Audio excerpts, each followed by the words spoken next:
l'Assemblée nationale, la plénière de ce lundi 2 mai 2022 était basée sur les réponses du G13 aux questions des députés sur les réformes de la loi électorale. La proposition a été déclarée recevable. Les enseignants des écoles primaires publiques réunis au sein du syndicat national des écoles primaires publiques SYNEPEP de la RDC ont décidé de se mettre en grève à partir de ce lundi 2 mai. Le SYNEPEP affirme que les promesses du gouvernement concernant la majorité des salaires des enseignants du primaire n'ont pas été tenues depuis la fin du mois d'avril 2021. Les détails dans ce journal. Bonjour à tous. À l'Assemblée nationale, la plénière de ce lundi 2 mai 2022 était basée sur les réponses du G13 aux questions des députés sur les réformes de la loi électorale. Cette proposition a été déclarée recevable et envoyée à la commission PHI. Depuis quelques jours, je voulais rappeler que la démarche du G13, c'est depuis 2020 que nous sommes chevillés sur ce sujet, où nous avons travaillé d'abord pour recueillir les avis de la société civile et de la classe politique, avoir une loi consensuelle. Et le premier sujet de satisfaction aujourd'hui, c'est de voir qu'on chemine également vers la recherche de ce consensus entre groupes politiques au sein de l'Assemblée nationale. Les questions sont aujourd'hui nettement cristallisées. Nous savons les préoccupations des uns des autres. Et on sait aussi le lieu où les avancées peuvent être faites. Et donc aujourd'hui, ça va être une idée beaucoup plus claire qu'avant, que nous allons avancer à la fois dans la recherche de ce consensus au sein de la classe politique, mais à la PAJ, où tout le travail va pouvoir se faire pour matérialiser enfin cette loi sur laquelle nous avons travaillé des mois entiers, des années entières.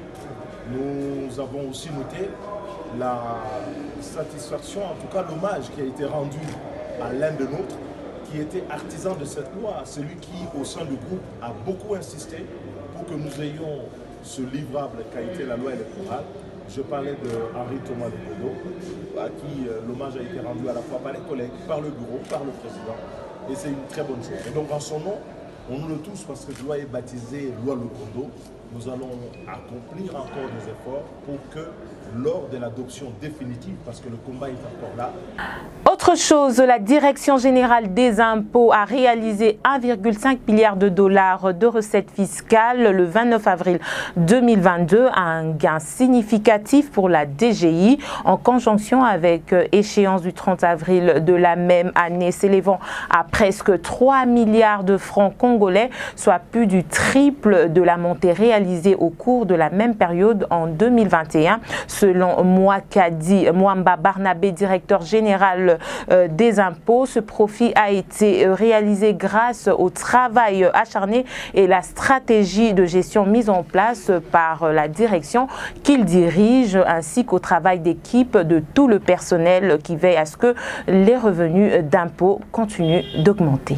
Dirigeons-nous vers l'est de la République démocratique du Congo. Le gouverneur de la province de l'Ituri, Johnny Luboya, est dans le territoire d'Aru depuis ce lundi 2 mai 2022 pour une seconde mission d'itinérance. Il se rend dans ce territoire pour un soutien moral à la population. Le président Félix Tshisekedi a présidé samedi 30 avril à Lubumbashi la cérémonie de clôture de la table ronde sur la réconciliation intercommunale. Les travaux ont porté essentiellement sur la manière dont les communautés kassaïennes et katangaises pourraient vivre ensemble, ainsi que sur les causes et les conséquences de la migration des populations de l'une vers l'autre. Suivez. Où le monde lutte contre la montée de l'extrémisme identitaire et où l'Afrique fait de la mixité et de l'intégration de ses peuples son cheval de bataille, la République démocratique du Congo, jadis prisée pour son unité dans la diversité et pour la capacité de ses ressortissants à faire de leur appartenance nationale leur identité première au détriment de leur appartenance à une tribu ou à une région, se retrouvent de nouveau confrontés à des questionnements sur ce qui la fondent. En effet, tel que je l'ai relevé au cours de mon intervention à l'occasion de la 49e session du Conseil des ministres, il s'observe depuis un certain temps du recours tendancieux au discours incitant au repli communautaire et à l'exclusion de nos semblables, pour ne pas dire de nos frères et sœurs congolais et congolaises, comme nous, pour de tristes desseins, souvent politiques. Distingués invités, mesdames et messieurs, l'histoire de notre pays nous enseigne que le recours au relent communautaire a toujours eu pour corollaire de concourir à des effusions de sang et à une fragilisation poussée de notre cohésion nationale.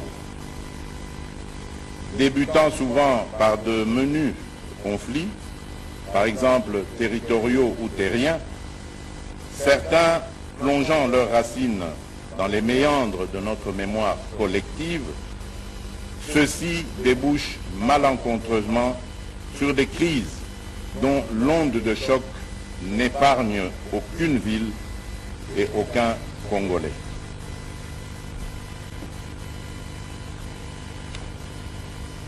La tenue de cette première table ronde interprovinciale s'est voulu le témoin heureux d'une recherche concertée de solutions idoines permettant de prévenir et d'alerter sur le recours à ces pratiques malheureuses, pour ne pas dire contre nature, autrefois isolées, mais devenues de nos jours de populaires creusets, l'éclosion d'une haine qui conduit notre cher et beau Congo chaque jour un peu plus vers sa ruine. D'aucuns n'auraient préféré, par exemple, que cette table ronde interprovinciale se tint sous de meilleurs auspices, dans lesquels il aurait notamment été question de réfléchir à la construction de corridors économiques favorisant les échanges et la libre circulation de nos compatriotes et concourant au développement de notre pays en tentant de lier deux espaces géographiques pourtant historiquement et culturellement uniques de par leur origine. C'est vrai que l'on aurait souhaité que ce soit ainsi, mais ne dit-on pas qu'il y a toujours un bien pour un mal, et considérons donc cet événement comme l'occasion de réfléchir sur le développement économique de notre pays et le bien-être de nos compatriotes. Distingués invités, mesdames et messieurs, mon intervention ce jour vient ici plaider pour l'humanisme et la tolérance qui ont, de manière légendaire, caractérisé l'homme congolais.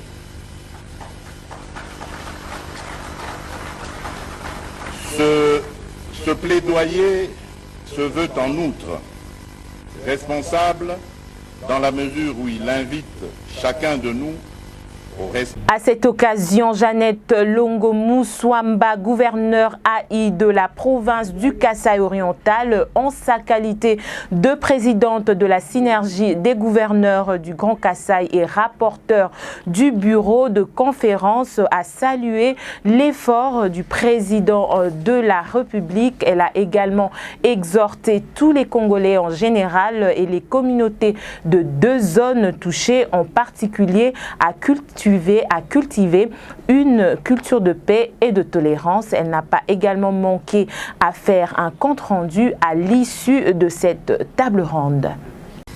Assurer sa formation et lui procurer le matériel conséquent. Contrôler la circulation d'armes qui se trouvent entre les mains inexpertes. Contrôler les mouvements des hommes en uniforme et notamment retourner à leur lieu d'affectation les 756 policiers qui viennent d'arriver du Grand Kasaï illégalement. Dans ce même cadre du déplacement des populations, et plus de 300 dans la province du Lualaba, ainsi que la fuite de quelques 220 policiers du Tanganyika vers le Lubumbashi. Dans le même cadre, des éléments FARDC commis à la garde de certaines sociétés minières manquent à l'appel où ils ont été affectés pour la sécurité.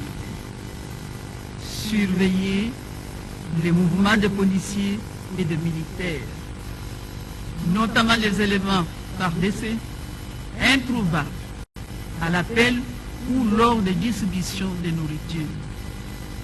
Dans les entreprises privées où les éléments de l'unité de réaction rapide de FARDC avaient été déployés depuis 2019. Doter la police nationale des moyens nécessaires et conséquents. Ces thématiques socio-culturelles. Les recommandations suivantes: organiser et intensifier la sensibilisation de manière à promouvoir le civisme en ciblant des groupes spécifiques à travers les canaux de communication existants, entre autres la radio, la télévision, l'Internet, les réseaux sociaux. Sensibiliser et encourager les petits marchands à s'installer dans différents marchés pour leur activité commerciale. Faire appliquer la justice distributive et équitable pour rétablir l'ordre public et l'autorité de l'État. Créer des centres d'encadrement et des formations professionnelles spécialisées dans différents ETD, entités territoriales décentralisées, au bénéfice des jeunes. Doter les gouvernements provinciaux des financements conséquents pour leur permettre de faire face à l'accroissement brusque de la démographie. Organiser des centres de formation professionnelle et multiplier les activités sportives. Thématique économique. À court terme, réhabiliter les infrastructures routières et ferroviaires. Rouvrir et multiplier les unités de production dans le Grand Kassai. Créer des mini-barrages hydroélectriques dans l'ensemble de l'espace Grand Kassai. Recourir au système de haute intensité de la main-d'œuvre IMO.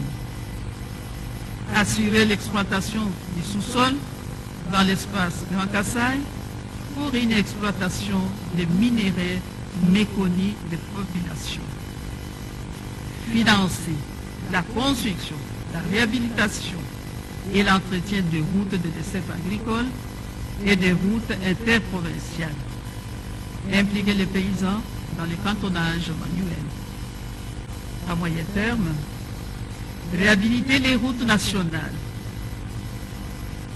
1, 2 et la route Kalambambouji ainsi que celle de Kanjanja qui vont désenclaver les espaces du centre de la République démocratique du Congo et relier plusieurs provinces.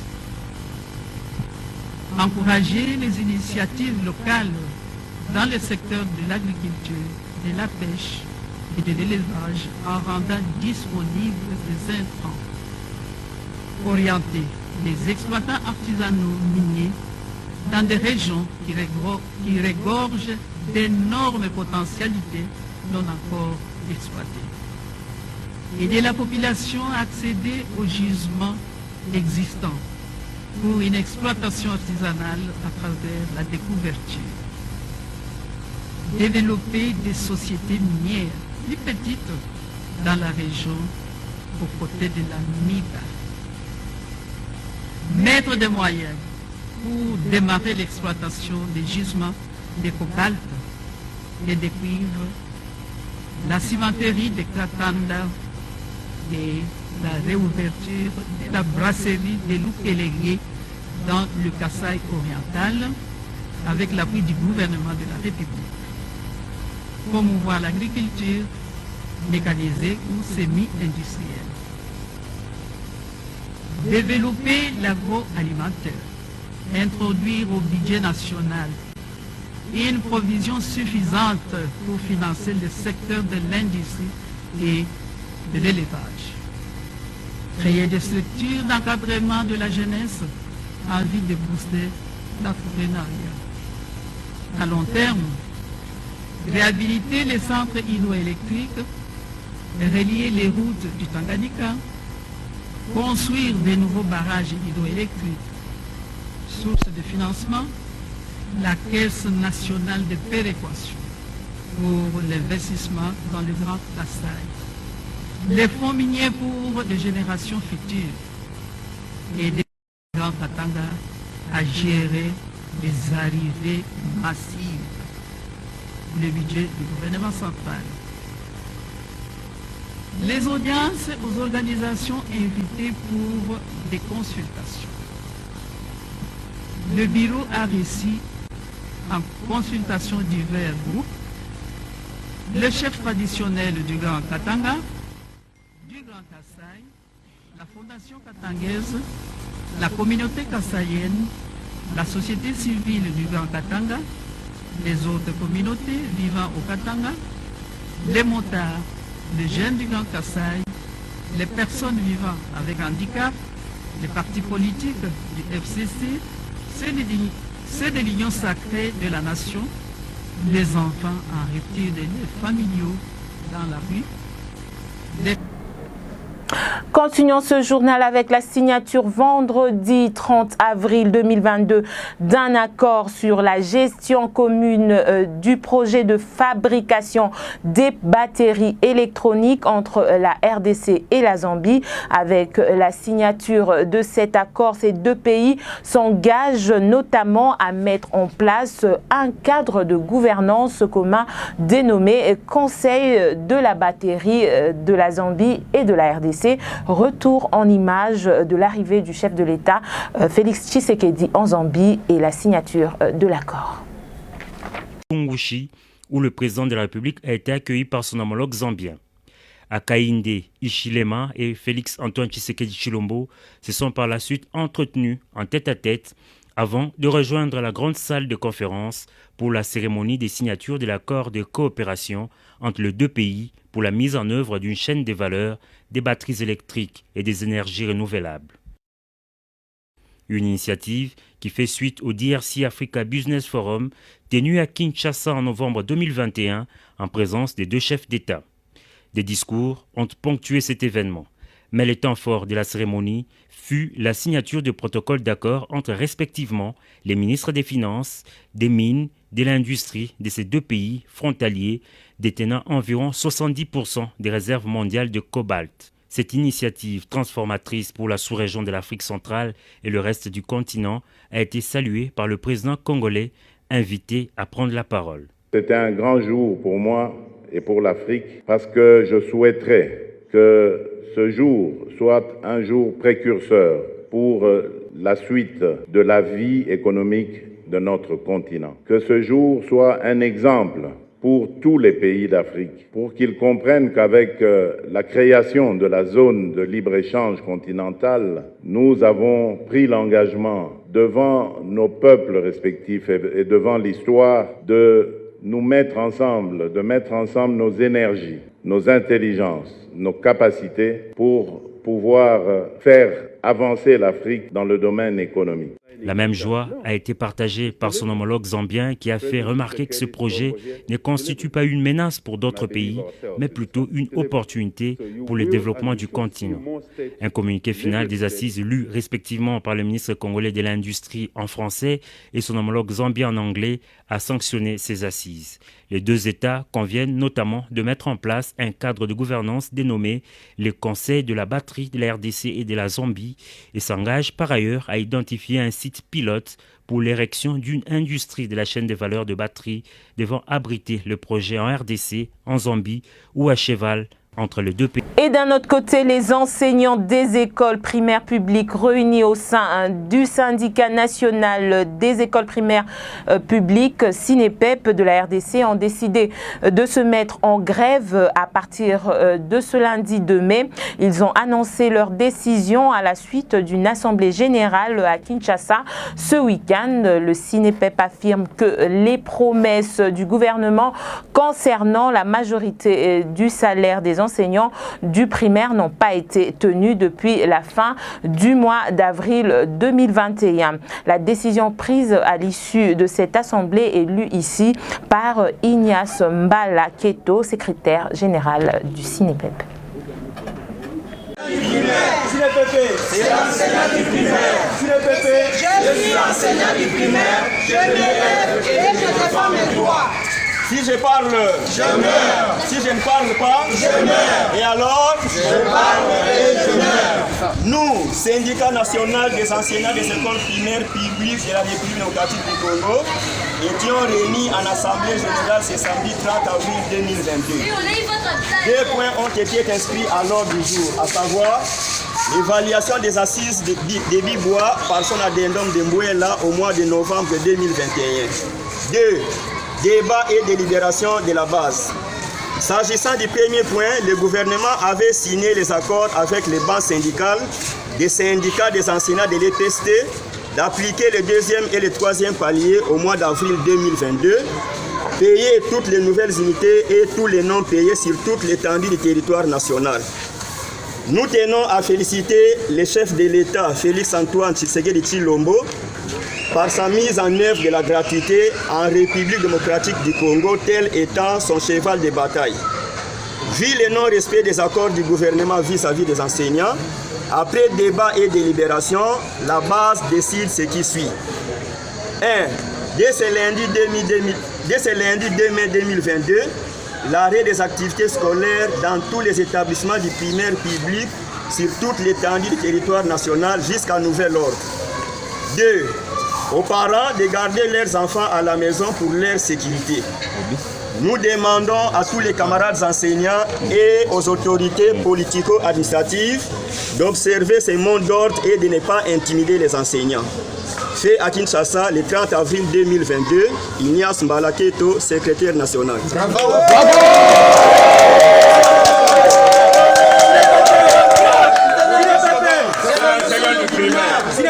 C'est l'enseignant du primaire.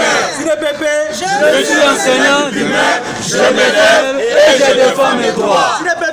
C'est l'enseignant du primaire. C'est l'enseignant du primaire.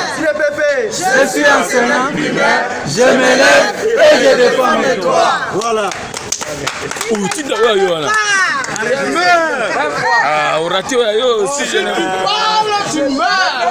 Tête à tête entre le ministre de Justice Rose Mutombo et le gouverneur du Haut-Katanga, Jacques Kiaboula. Au cœur de ces échanges, l'état de lieu de la justice dans cette province.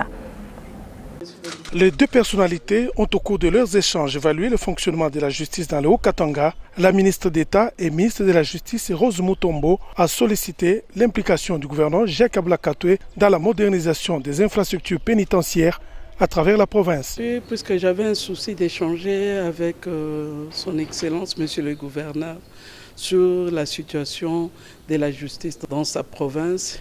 Et ça nous a permis de parcourir les différents problèmes y afférents, notamment le problème de l'infrastructure de cours et tribunaux et offices du parquet, le problème de la prison, les conditions de magistrats et aussi voir dans quelle mesure la justice peut être mieux rendue dans la province. La ministre d'État Rose Mutombo s'est réjouie d'avoir trouvé une oreille attentive du numéro 1 du Haut-Katanga.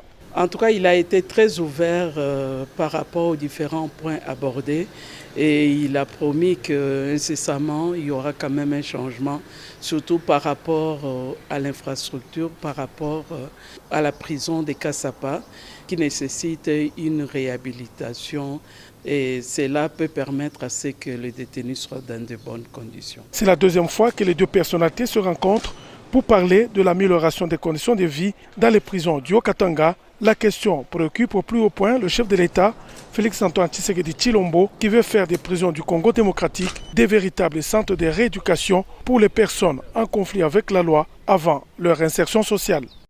Mesdames et messieurs, toujours dans ce journal, les organisations des jeunes impliqués dans le processus électoral ont déposé ce lundi la note synthèse qui comprend les réformes souhaitées par les jeunes à l'Assemblée nationale. Mais le week-end dernier, ces jeunes restent fermés et ont soutenu les réformes électorales.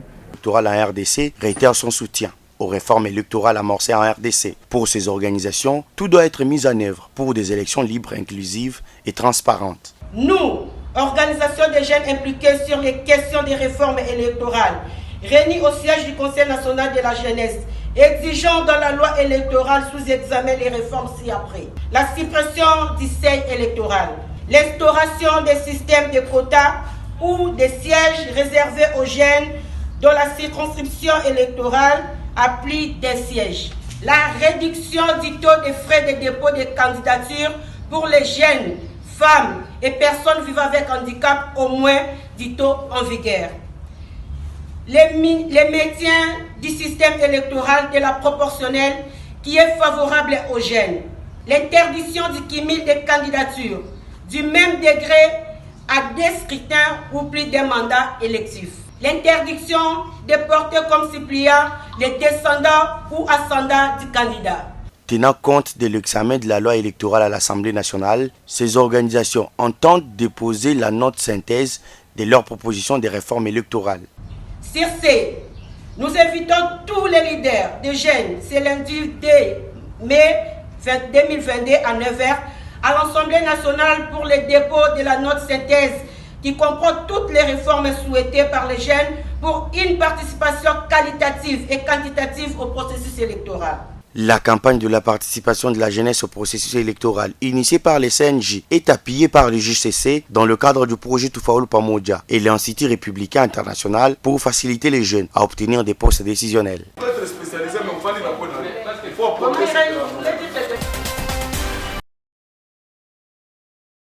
Autre registre, la fondation Bébé Onangelo aux côtes de Kinbopeto pour rendre la ville de Kinshasa propre. C'est ce qui justifie la donation de plusieurs matériels de salubrité dans la commune de Kinshasa. La fondation Bébé Onangelo du député provincial Justin Omokala s'est joint à l'opération Kinshasa Bopeto, initiée par le gouverneur Jean-Tini Ngobila. Premier acte de cette structure, la remise ce vendredi du matériel de lutte contre l'insalubrité à la commune de Kinshasa. Cette donation remise à la bourgmestre de Kinshasa par le président de cette fondation est constituée de bottes, bêches, planches et autres matériels de canalisation des eaux et gestion d'immondices. Madame la bourgmestre, au nom de la fondation, pour lui permettre d'accomplir la vision du gouverneur qui fait de Kinbopeto son champ de bataille. Pour cette raison, la fondation, qui est une fondation internationale, a jeté son dévolu sur Madame la bourgmestre de la commune de Kinshasa ainsi que ses chefs de quartier pour lui appuyer, faire de lutter contre l'insalubrité dans sa juridiction. On viendra débuter déjà d'autres travaux plus grands, plus durs. Autant de milliers de routes, autant de milliers de becs.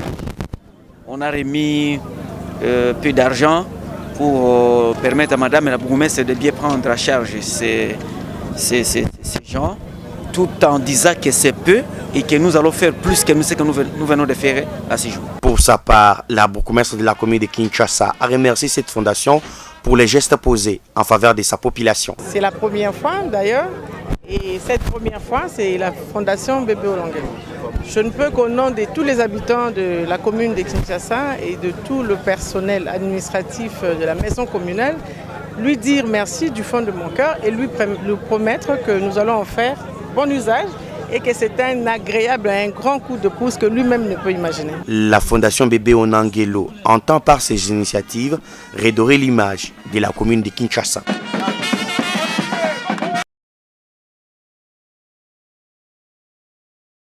Dossier sport pour mettre un terme à ce journal. Barrage Qatar après le 2 matchs éliminatoires de la Coupe du monde de football 2022. La République démocratique du Congo a été frappée d'une énième sanction par la Fédération internationale de football, association FIFA. C'est la suite au comportement antisportif déploré lors de 2 rencontres qualificatives pour le prochain mondial. La RDC a été condamné pour le premier acte survenu le 25 mars 2022 au Stade des Martyrs de Kinshasa en raison des projectiles, d'un manque d'ordre dans le stade et d'une mauvaise organisation du match.